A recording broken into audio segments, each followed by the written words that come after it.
Hola, buenas. Somos Belén y Fe, somos dos enfermeras de la unidad de reanimación del Hospital Clínico Universitario de Valladolid y os vamos a presentar un taller de valoración de la sedación y el delirio.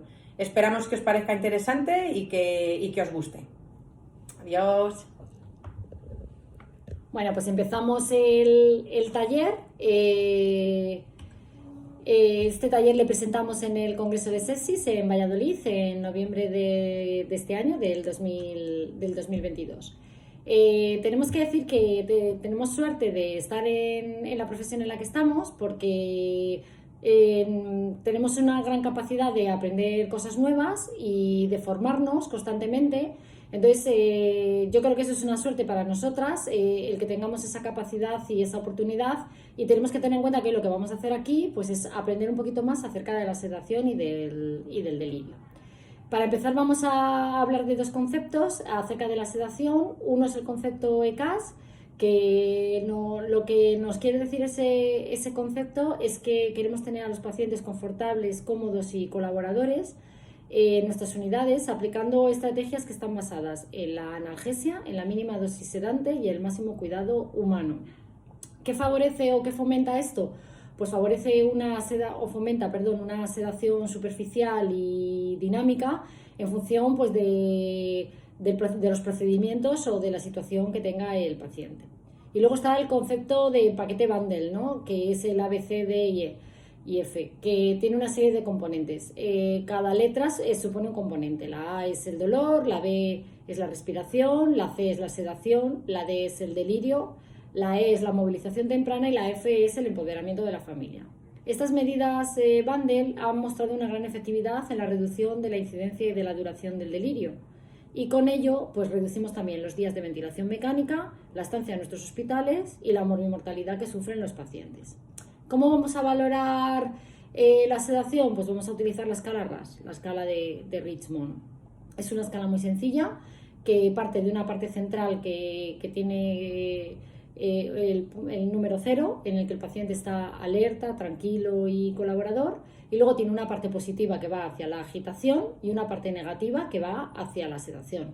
Las enfermeras debemos de realizar esta monitorización de la sedación por turno. Y ahora ya vamos a definir un poco lo que es el delirio, ¿no? Que es en lo que consiste nuestro taller. El delirio, según la DSM-4, es una alteración del estado mental de inicio agudo y de curso fluctuante, y que tiene tres características muy importantes, y es que tiene una alteración de nivel de conciencia, un pensamiento desorganizado y una falta de atención. Esas tres premisas que tiene el delirio es lo que luego lo vamos a valorar con la herramienta Camigo.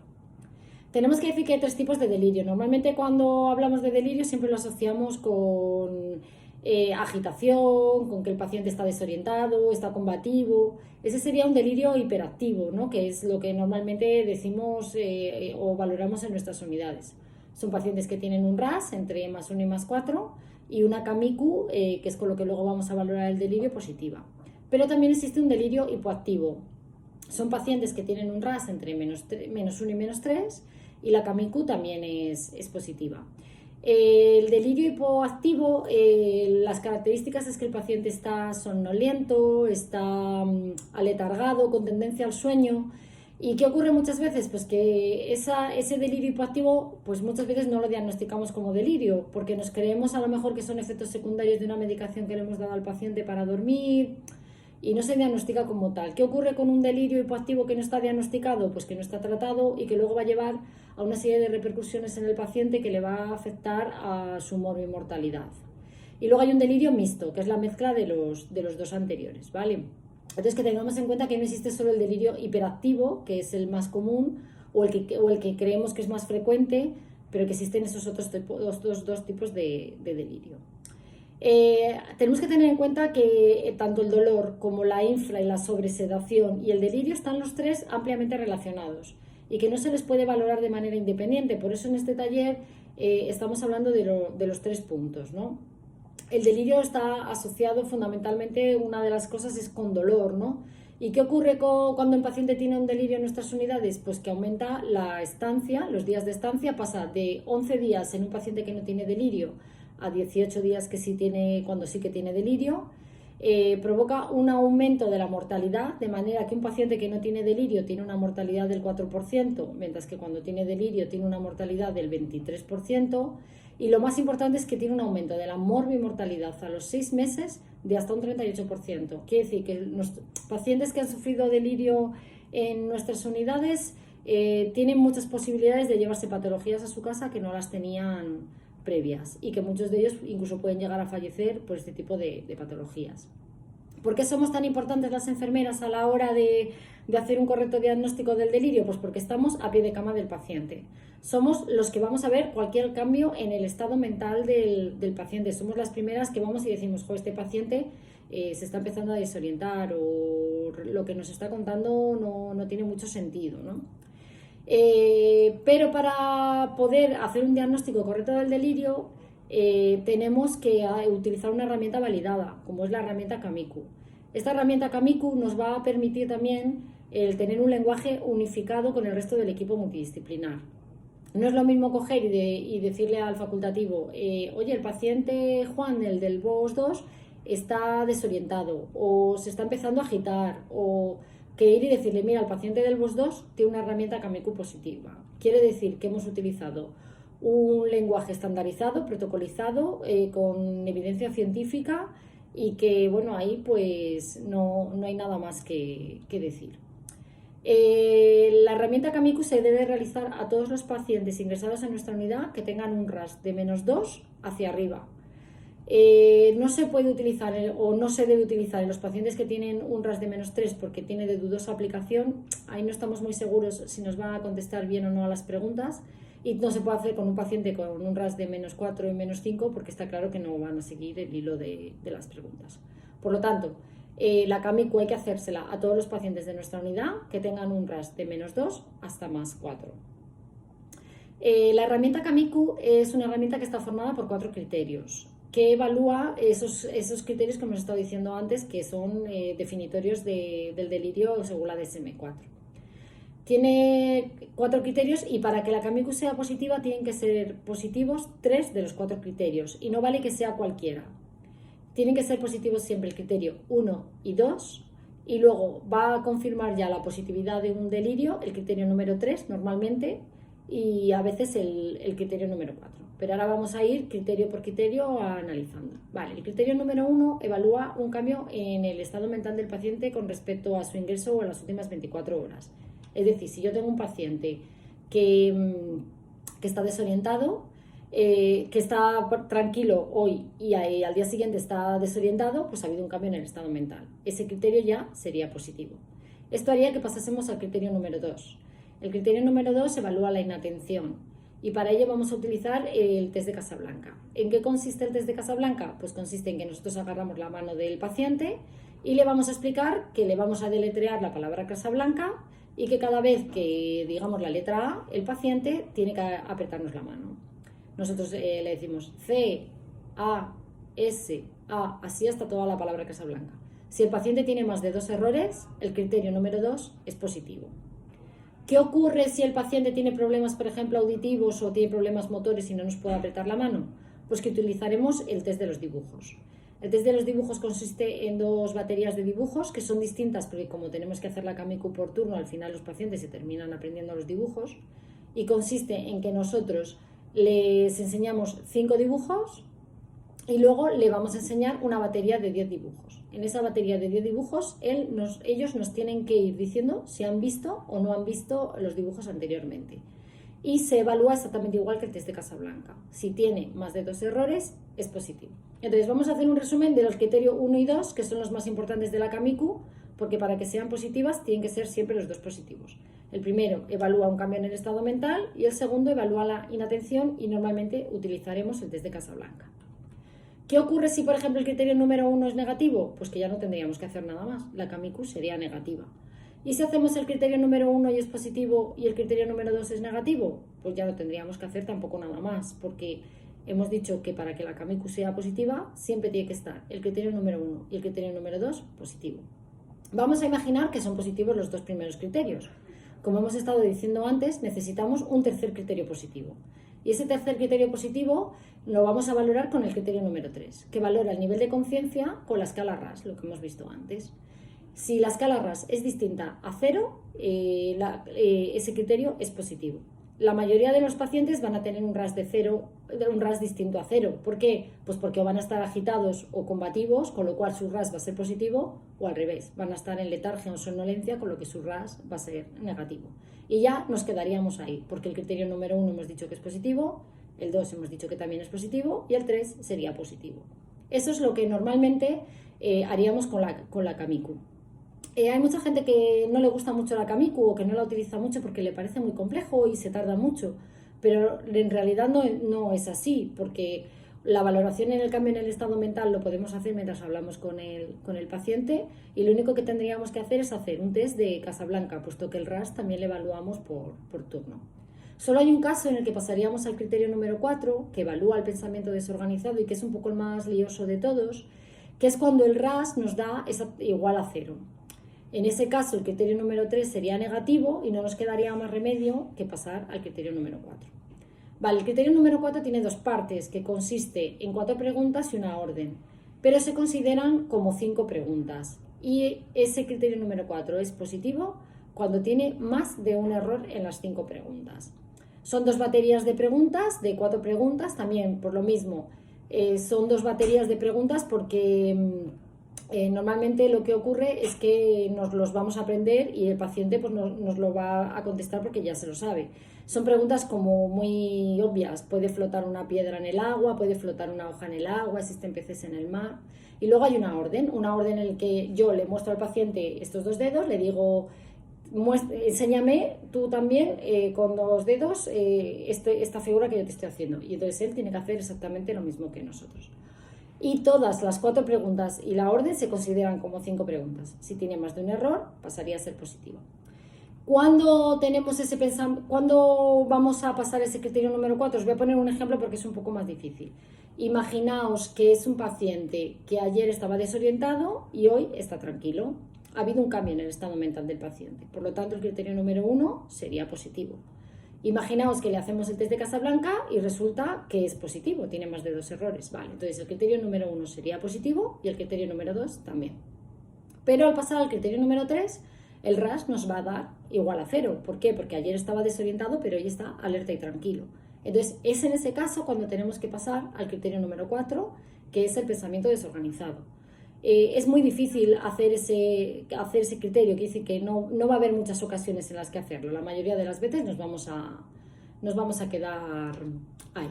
Y bueno, pues nada, resumir que la Kamiku consta de 4 criterios que van en cascada y que es importantísimo que siempre haya 3 criterios de los 4 que sean positivos y que siempre tienen que ser positivos el 1 y el 2 para que la Kamiku sea positiva.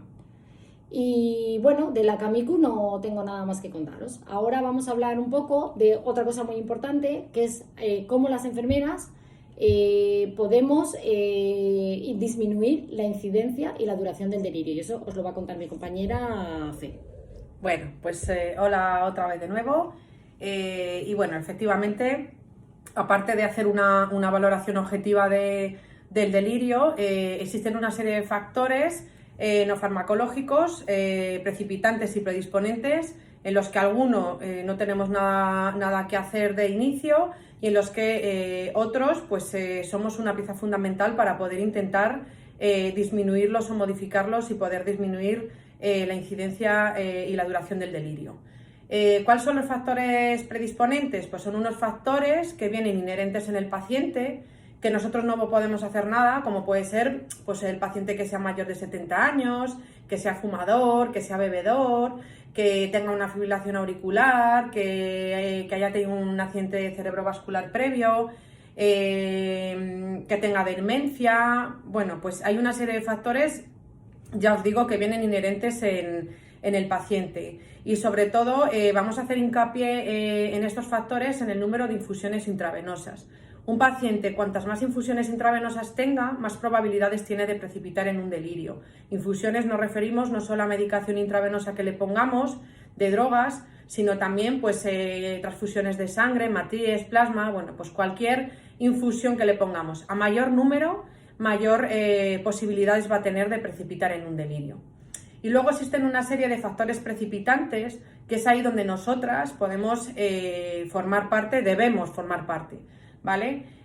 Como puede ser sobresedar a un paciente, que ya hemos hablado antes del concepto CAS, ¿no? Conseguir una sedación que sea un poco adaptada a la situación del paciente, pero que sea un paciente que esté tranquilo y confortable sin estar dormido totalmente, controlar la luz, la familia, ayudarle con ponerle las gafas, los audífonos, y conocer también que hay medicaciones que precipitan el delirio, por ejemplo el uso de opiáceos y benzodiazepinas. Son medicaciones que está demostrado que precipitan el delirio, por lo tanto tenemos que saber identificarlas como enfermeras y buscar otras opciones para poder darle a ese paciente. Entonces, bueno, vamos a explicar un poquito paso por paso cada factor precipitante de los pacientes. Nos vamos a ir al entorno, ¿vale? ¿Qué podemos cuidar de ese entorno? ¿Qué factores vamos a poder modificar o vamos a poder disminuir? Siempre que sea posible es conveniente que el paciente que esté en estas unidades de reanimación o de cuidados intensivos estén en boxes individuales. Ya sabemos que eso por la infraestructura de muchos hospitales es imposible. Por ejemplo, nosotros tenemos 2 unidades, una sí tiene ventanas y una sí tiene posibilidades de boxes individuales, pero la otra es un espacio diáfano donde no hay paredes ni hay nada. Entonces, bueno, siempre que se pueda hay que optar por boxes individuales con luz natural. Otro inconveniente que nosotros tenemos, que en una de ellas no hay ventanas, ¿vale? Por lo tanto, si se puede, conveniente, boxes individuales, luz natural, que tengan relojes, que sepan la hora que es, que sepan el día que es, poderles permitir el uso de gafas, de audífonos. Un paciente que no oye es un paciente que está totalmente ausente de la realidad, no se va a enterar de nada y si no ve, bueno, pues ya ni te cuento, no sabe quién entra, quién sale, no nos ve las caras, nada. Y algo muy importante, disminuir la intensidad lumínica de las habitaciones, del box, del aparataje que tienen dentro del box. Bueno, pues todos estos son factores del entorno que le van a ayudar al paciente a ubicarse. El ruido es muy importante. Nosotros somos la fuente de ruido mayor que hay en los hospitales y que está demostrado. Es verdad que nosotros entramos en el turno de noche, que es cuando el paciente tiene que dormir, que entramos eufóricos, que venimos, que qué has traído de cena, que mira lo que me ha pasado, pues mira al niño, qué tal, y no nos damos cuenta que el paciente tiene que dormir. Entonces, bueno, somos los primeros que nos tenemos que dar cuenta que eso hay que intentar disminuir ese volumen y permitir que ese paciente descanse. Implicación de la familia. La familia está más que demostrado, es fundamental en los cuidados de ese paciente. Hay que hacerles partícipe de la enfermedad de ese paciente, de los cuidados que tiene, permitir que le visiten regularmente, que estén con él. Al final es el personal son las personas con las que confía el paciente. Entonces, a lo mejor a él le da vergüenza contarnos a él un problema que tiene, pero sí se lo cuenta a la familia y luego ellos nos lo transmiten a nosotros. Entonces, yo creo que es importante que la familia forme parte de sus cuidados. El protocolo de reorientación, pues lo mismo, ¿vale? Es explicarle a ese paciente qué día es, si es de día, si es de noche, qué le ha pasado, por qué está ahí, de qué le han operado, lo que le vamos a hacer, los cuidados que le vamos a adoptar, si le vamos a destapar por alguna razón, explicarle que le vamos a destapar por alguna razón y no ir ahí como que vamos a destajo. Bueno, hay que cuidar al paciente, hay que permitir que personalicen las habitaciones. ¿Por qué no? Permitir que pongan fotos de sus familiares, dibujos de sus nietos. Si hay mucha gente que viene de la calle, muchos facultativos o personal de fuera, viene con sus mochilas y sus objetos personales, entra al box a hablar con el paciente, ¿no le podemos permitir una foto? Pues yo creo que sí. Y además le va a venir muy bien porque bueno, pues seguramente que le va a dar cariño y se va a curar de mejor manera. Y ya lo hemos dicho, la presencia de la familia es muy importante que forme parte de sus cuidados. ¿Cómo podemos provocar un bienestar en el paciente?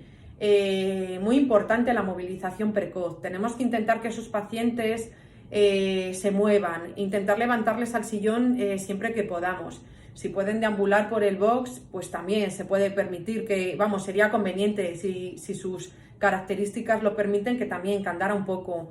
Pero bueno, no dejarle en la cama porque esté intubado, no, se le puede levantar, aunque sea con el tubo con cuidado, se le puede levantar. Y por supuesto, reevaluar las contenciones mecánicas, que no se pongan de manera sistémica. Es verdad que muchas veces el ratio enfermera-paciente, sobre todo en las unidades de reanimación, que es donde es mayor, no nos permite a lo mejor poder tener un paciente sin sujetar porque no, a lo mejor si está un poco más nervioso puede correr el riesgo de que se arranque algún dispositivo. Entonces, bueno, se le sujeta por precaución. Pero bueno, hay que intentar siempre que se pueda reevaluar, ponerle sujeciones mecánicas o no, porque eso está demostrado que disminuye la precipitación del delirio. Tenemos que dejarles descansar, ya lo hemos dicho.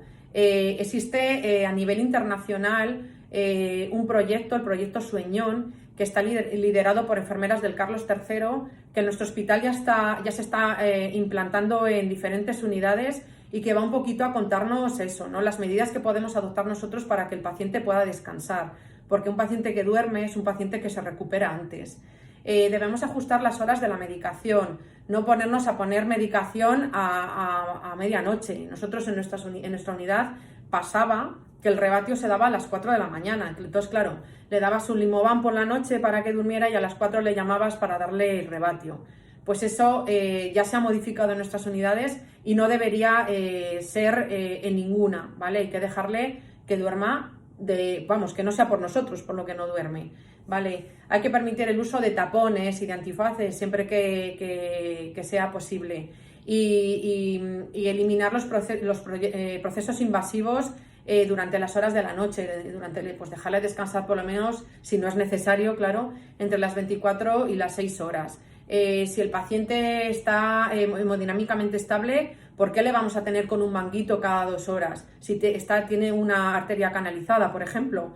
Bueno, pues son pequeños detalles que nosotros somos capaces de poder manejar y de poder evitar. Y luego otra cosa esta fundamental es la formación nuestra, ¿vale? La formación del profesional sanitario. Tenemos que saber manejar la identificación de la agitación y la sedación y, por supuesto, manejar la herramienta de Kamiku que os estamos explicando.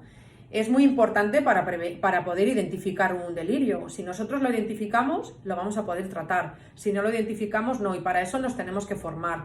No es tan difícil, ya lo habéis visto, que no es tan complicado. Solo es poner un poquito de ganas, de intención y poder hacerlo.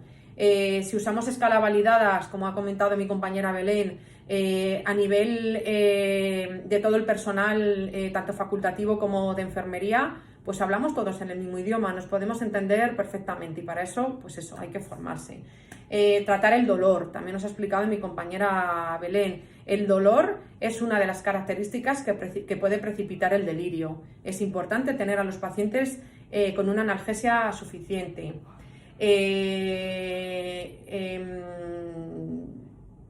Las medicaciones. Y luego lo de las medicaciones que os hemos comentado. Sabemos que hay medicaciones que precipitan el delirio, opiáceos y benzodiazepinas, ¿vale? Por ejemplo, aquí se da el Limovan por las noches para dormir, que esa no es una benzodiazepina y por lo tanto puedes ayudar al paciente a dormir sin que pueda precipitar el delirio, ¿vale? Y aquí se usa un fármaco, la dexmetomidina, que es un sedante que les viene muy bien y que no tiene ninguna interacción con el delirio. Y bueno, y esto es algo que no nos hemos inventado nosotras, que esto está demostrado, hay una evidencia científica, hay un montón de documentos que lo avalan y que si todo el mundo habla de ello es porque realmente es importante y nosotras ahí es donde tenemos un papel importante. Y de todas estas medidas hay 3 que están validadas con una evidencia A, que son el control del ruido, el descanso nocturno y la movilización precoz. Son 3 factores que si incidimos en ellos vamos a conseguir la disminución de la incidencia y la precipitación del delirio. Y luego, hemos resumido un poco, como en 10 mandamientos, todo lo que os hemos contado. No a las contenciones mecánicas o evitarlas siempre en la medida de lo posible. llamar al paciente por su nombre, identificarnos con el nuestro, permitir que el paciente duerma, conocer los fármacos que precipitan el delirio, controlar el dolor y la sedación, hacer partícipe a la familia, la movilización precoz, no perturbar al paciente en horas que no hace falta despertarle y dejarle personalizar la habitación. Al final, bueno, yo creo que está en nuestra mano todos estos factores y que lo podemos hacer y lo vamos a hacer fenomenal porque lo hacemos nosotros y está en nuestra mano. Y luego, nada, contaros que afortunadamente tenemos una profesión donde somos muchos y que es muy importante que seamos un conjunto porque nosotros, ninguno de nosotros es tan bueno como todos nosotros juntos. Está claro, cuando nos unimos somos un gran equipo y eso lo tenemos que hacer. Así que nada, muchas gracias a todos. Y muchas bueno, gracias. Nosotros aquí somos un equipo, aquí encantadísimas y que esperemos que os haya gustado. Que os haya gustado y que os haya servido el vídeo, ¿vale? Así que venga, un saludo desde la Valladolid. Venga, Hasta del luego. Hospital Clínico. Hasta luego. Adiós.